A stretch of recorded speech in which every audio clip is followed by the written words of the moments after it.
masa lalu, Maluku menjadi salah satu daerah yang banyak dituju oleh orang-orang Eropa karena kekayaan yang dimilikinya. Hasil alam yang melimpah membuat daerah ini mendapat julukan Mutiara dari Timur. Kekayaan yang ada di dalamnya membuat bangsa Eropa datang ke tanah Maluku.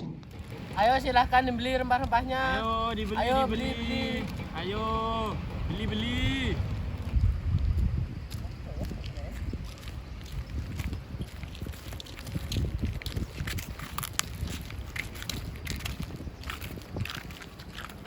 Ngomong-ngomong, siapa mereka? Aku juga baru pertama kali melihat mereka. Aku beli semua rempah-rempah kalian. Terima kasih banyak Banyak Tuan. Tuan. Kedatangan mereka awalnya hanya untuk berdagang saja, namun seiring berjalannya waktu, mereka semakin berkuasa dan membuat masyarakat Maluku merasa terganggu. Pada masa pemerintahan Inggris di bawah Raffles, kemudian Maluku cukup tenang karena Inggris bersedia membayar hasil bumi rakyat Maluku. Kegiatan kerja rodi berkurang dan pemuda diberi kesempatan bekerja di Dinas Angkatan Perang Inggris. Kamu, suruh orang Maluku berkumpul.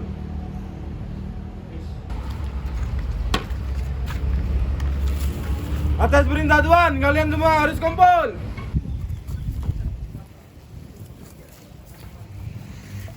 Ya apa itu ya? Apa itu? Ada apa? Kalian semua wajib menyerahkan hasil bumi kalian kepada pemerintah Inggris. Benar. Lalu apa yang kami dapatkan setelah memberi hasil bumi pada kalian? Kami akan membayar hasil bumi kalian. Kerja rodi akan berkurang dan para pemuda Maluku akan kami beri kesempatan bekerja di Angkatan Perang Inggris. Bagaimana? Tawaran yang bagus, bukan? Baik, terima kasih Tuan. Namun, kondisi berubah saat Hindia Belanda datang. Kegiatan monopoli diperketat. Masyarakat Maluku juga wajib kerja paksa, menyerahkan ikan asin, dendeng, dan kopi. Jika diketahui ada yang melanggar, maka pemerintahan Hindia Belanda akan bertindak tegas untuk menghukum. Selain penyerahan sejumlah hasil bumi, pada masa Hindia Belanda juga terjadi desas-desus bahwa para guru akan diberhentikan dan para pemuda akan dijadikan tentara di luar Maluku. Karena sekarang masa pemerintahan Inggris telah selesai dan kamilah yang berkuasa, maka kami akan membuat kebijakan-kebijakan baru dan kalian semua wajib menyerahkan rempah-rempah kepada kami. Kenapa kami harus melakukan itu? Jika ada yang melanggar atau melawan, kalian semua akan saya hukum. Baiklah Tuan.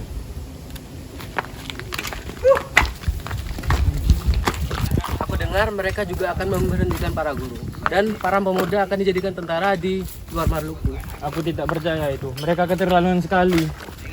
Kabar tersebut membuat situasi semakin panas. Hal ini yang juga menyulut kemarahan masyarakat Maluku, yaitu sikap arogan dan sewenang-wenang dari Residen Saparua. Sikap tidak terpuji itu tercerminkan saat masyarakat menuntut pembantaran atas perahu yang dijualnya ke Belanda. Pada saat itu, Belanda enggan untuk membayar perahu tersebut. Para pembuat perahu kemudian mengancam akan mogok apabila tidak dibayarkan. Residen Saparua Van de Berg menolak tuntutan tersebut. Kejadian ini membuat kebencian rakyat Maluku semakin bertambah. Permisi Tuan, saya ingin meminta bayaran untuk kapal yang Tuan pesan kemarin-kemarin. Kenapa aku harus membayar untuk kapal ini? Bukankah itu sudah kewajiban kalian untuk melayani aku? Jika Tuan enggan membayar perahu itu, saya dan teman-teman saya akan mogok kerja. Ya sudah, terserah kalian saja. Ketidakadilan yang diterima rakyat Maluku membuat banyak pemuda Maluku melakukan serangkaian pertemuan rahasia. Contohnya pertemuan yang diadakan di Pulau Haruku, pulau yang dihuni umat Islam.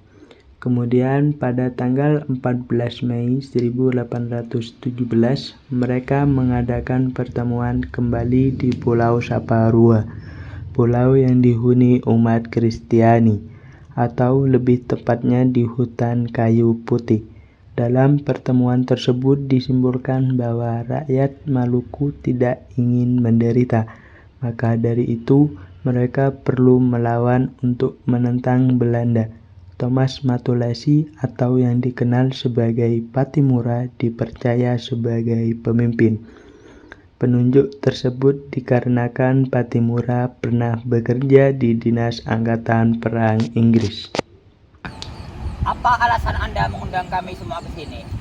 Saya mengundang kalian semua ke sini untuk merencanakan perlawanan terhadap Hindia Belanda. Bagaimana pendapat kalian? Setuju. Lalu siapa yang akan memimpin? Bagaimana dengan Patimura? Dia kan pernah bekerja di Dinas Angkatan Perang Inggris. Bagaimana? Apa ada yang keberatan? Baiklah, kalau tidak ada yang keberatan. Perlawanan masyarakat Maluku dimulai dengan menghancurkan kapal Belanda yang ada di pelabuhan. Setelah itu, para pejuang menuju benteng Dorstede. Ternyata di benteng tersebut sudah berkumpul pasukan Belanda. Maka dari itu terjadilah pertempuran antara pejuang Maluku dengan pasukan Belanda. Pasukan Maluku dipimpin oleh Christina Marta Tiahahu dan Thomas Patiwail, sedangkan pasukan Belanda dipimpin oleh Residen van den Berg.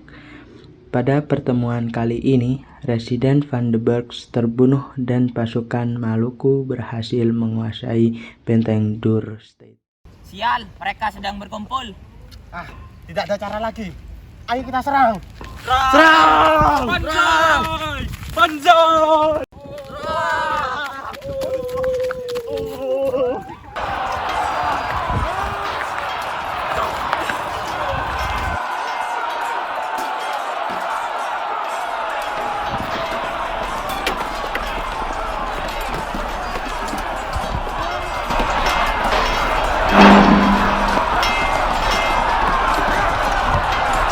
Seluruh pasukan pun bersorak akan kemenangan mereka terhadap Belanda. Belanda kemudian meminta bantuan dari Ambon sejumlah 300 prajurit yang dipimpin oleh Mayor Bejes. Namun bantuan ini berhasil digagalkan pasukan Patimura. Dalam peristiwa ini, Mayor Bejes juga terbunuh. Aku akan menulis surat ini untuk Mayor Bejes untuk minta bantuan. Ayo kita bersiap-siap semuanya. Aku telah menerima surat dari saudara kita yang dari Maluku. Mereka meminta bantuan. Segera. Sementara itu, di perjalanan Mayor Bejes bertemu dengan pasukan Patimura. Dengan saat itu juga Mayor Bejes diserang oleh pasukan Patimura hingga terbunuh. Akhirnya bantuan digagalkan. Selanjutnya, Patimura fokus menyerang benteng Zelandia di Pulau Haruku. Melihat strategi ini, maka pasukan Belanda kemudian memperkuat pertahanan di benteng. Patroli juga diperketat, sehingga Patimura dan pasukannya gagal menembus benteng Zelandia. Akhirnya, Belanda mengerahkan seluruh kekuatannya termasuk bantuan dari Batavia untuk merebut benteng Dorstede.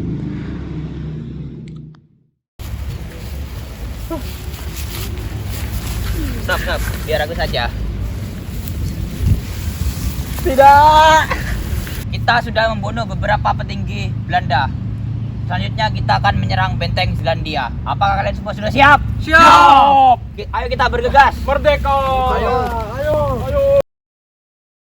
Ayo pasukanku, serang. Ayo seluruh pasukan. Serang.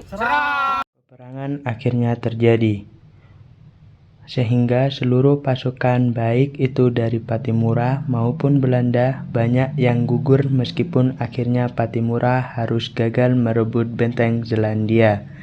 Agustus 1817, Saparua diblokade. Benteng Dorstede dikepung beserta tembakan meriam yang bertubi-tubi. Satu persatu perlawanan di luar benteng lumpuh di daerah kepulauan, kemudian bisa diketahui Belanda. Sial, kita sudah terkepung. Terus sekarang kita harus bagaimana? Karena pasukan kita sudah banyak gugur, kita tidak mungkin melawan. Sekarang cara terbaik untuk selamat adalah mundur, lalu menunggu sampai situasi membaik. Baiklah, ayo kita mundur sekarang. Pelan-pelan.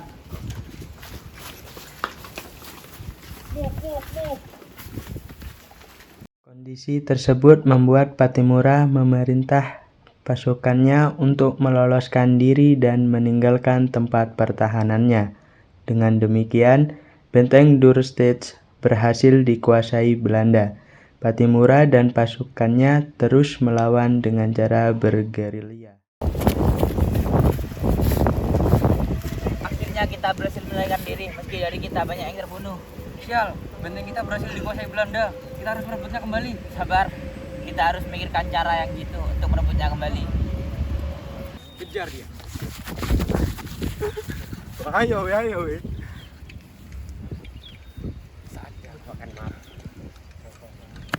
Pattimura selalu memikirkan cara untuk merebut bentengnya kembali. Hari demi hari Pattimura selalu melakukan penyerangan secara diam-diam, meskipun tidak berhasil. Suatu hari pada bulan November, beberapa pasukan Pattimura tertangkap, salah satunya Kapiten Paulus Tiahahu, ayah Kristiani Martha Tiahahu. Kapiten Paulus kemudian dijatuhi hukuman mati. Mendengar kabar tersebut, Christina Martha Tiahahu marah dan segera pergi ke hutan untuk bergerilya. Ayah, kenapa kamu mati secepat ini? Ini tidak adil. Saya akan membunuh Belanda tersebut. Meskipun sudah menguasai benteng dan berhasil menghukum mati Kapiten Paulus, Belanda belum puas sebelum berhasil menangkap Pattimura. Bahkan, Belanda mengumumkan siapapun yang berhasil menangkap Pattimura akan diberi hadiah 1000 gulden. Aku masih belum puas sebelum bisa menangkap Pattimura. Sekarang aku memerintahkan kamu untuk mengumpulkan para warga di sini dan menghadap kepadaku sekarang. Siap. Semuanya, kumpul. Ada apa, Tuan? Kenapa mengumpulkan kami semua di sini? Perhatian. Saya akan membuat sayembara. Siapa di antara kalian di sini yang bisa menangkap Kapitan Pattimura hidup-hidup akan saya beri hadiah 1000 gulden. Wah, ayo kita cari Kapitan Pattimura. Ayo. Setelah 6 bulan memimpin perlawanan, akhirnya Pattimura tertangkap tanggal 16 Desember 1817. Pattimura kemudian digantung di alun-alun kota Ambon. Tokoh perang Pattimura lainnya yaitu Christina Martha Tiahahu lalu melanjutkan perang gerilya walaupun akhirnya tertangkap juga. Ya, kamu yang sudah aku lama-lama cari ternyata tangkap juga. Dan sekarang aku akan bunuhmu dengan golokmu sendiri. Akhirnya sang pahlawan Pattimura berhasil terbunuh oleh Belanda. Di sisi lain, Christina Martha Tiahahu juga berhasil tertangkap. Christina tidak dihukum mati, namun dia dibuang bersama 39 orang lainnya ke Jawa untuk melaksanakan kerja rodi. Setelah Pattimura tewas, akhirnya kamu juga tertangkap. Dan sekarang, sebagai hukuman, kamu akan kuperintahkan untuk pergi ke Jawa untuk melaksanakan kerja rodi sampai akhir hidupmu. Karena tidak bisa melawan lagi, akhirnya Christina Martha Tiahahu pun menerimanya. Hari demi hari kerja rodi. Ia kemudian jatuh sakit dan meninggal pada 2 Januari 1818. Meninggalnya Christina Martha Tiahahu menjadi pertanda berakhirnya Perang Pattimura. Selesai.